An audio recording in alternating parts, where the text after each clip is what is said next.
guys, welcome back. Welcome if you're new. My name's Jem and today I'm going to be talking to you all about self-confidence, whether you're on wheels or on heels, in a wheelchair like me or not. It doesn't matter. Today I'm talking about confidence.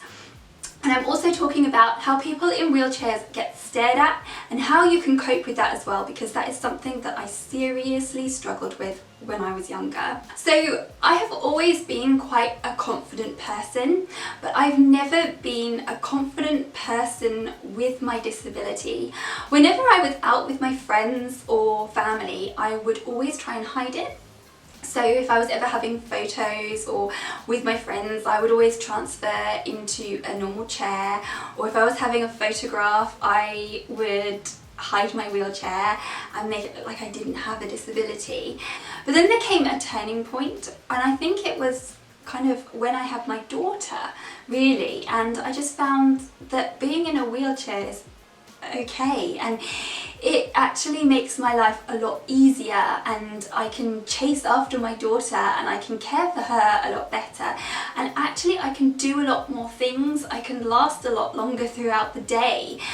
So you know, these aids are here to make our lives easier, and so there's no problem with that. I've also found that it was safer as well. Another thing that helped me with my confidence was starting my Instagram as well, and showing my disability and showing others how you can live positively with a disability, and receiving so many positive comments from all you lovely people about my disability and about my living has really helped. And I find that I kind of surround myself now with people who accept my disability and who accept me, and they don't find it a burden.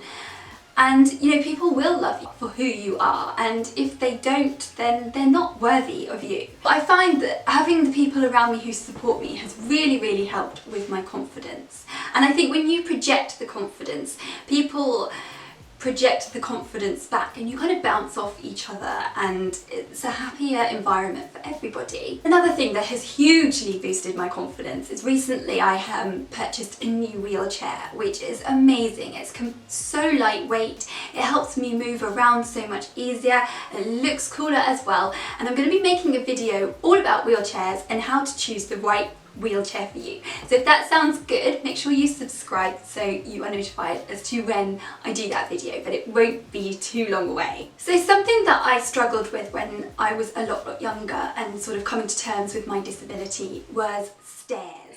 And this knocked my confidence terribly. And people staring at me. And if you've got a disability, or you know what I'm talking about if it happens to you. And no matter what people say to you, they do stare, and it is a huge shock when it first happens. Most of the time, the people who stare at you are children, and it's not their fault. They don't know any better and they're curious.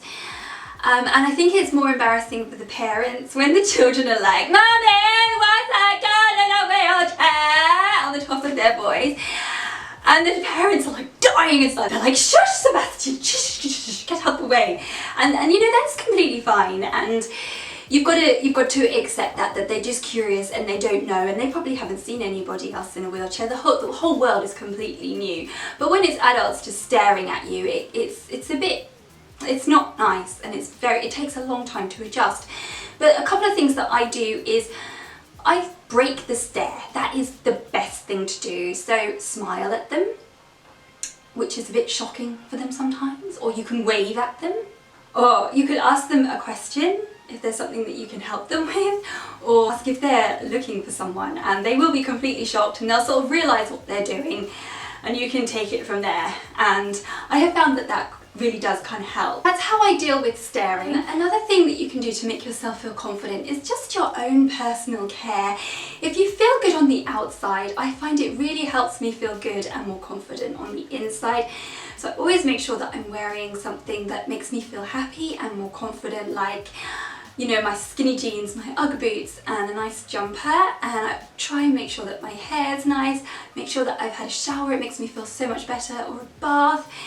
Put a little bit of makeup on, a little bit of perfume if you're a guy, have a shave, put on some aftershave. It will really help you and boost you and make you feel better. Another thing that I find really helps is music. And music is so powerful, and positive happy music has been proven to boost serotonin levels. So, you know, if you're going to a busy shopping centre or somewhere that makes you feel a bit anxious, why not put on one of your favourite uplifting tunes that make you feel really happy just before you go out. And you know, if you feel happy and you project that happiness, everyone else is going to pick up on that around you, and you'll have a much better and happier time as well. Another thing that is so important is self-talk. We're constantly talking to ourselves in our heads, and the way we talk to ourselves is very important. You know, if you're saying that you're rubbish, you're worthless, you're not worth this, you look ugly, you do this, you wish you looked thinner, you wish you were fatter, you wish this, that and the other, it's going to have a negative impact upon your personal well-being. So make sure you talk nicely to yourself, kind and respectful to yourself. You deserve it. Another thing that can make you feel a lot more positive and confident is power poses. You know, if you are like a little rabbit in the headlights and you're all sort of nervous looking, it's not going to make you feel good on the inside.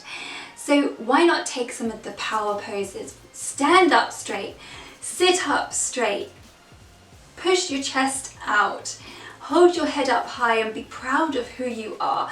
It will send messages to your brain that will make you feel more confident. You'll have a lot more oxygen running through your body and you'll feel a lot better for it. So go out there and be the best that you can be today. And as always, I would love to know what makes you feel most confident as well. Thank you so much for watching. In my next video, we're going to be talking about popular misconceptions of a spinal cord injury. I hope you found this video useful. If you did, thumbs up, make sure you subscribe because I'd love to have you back, and thank you so much for watching.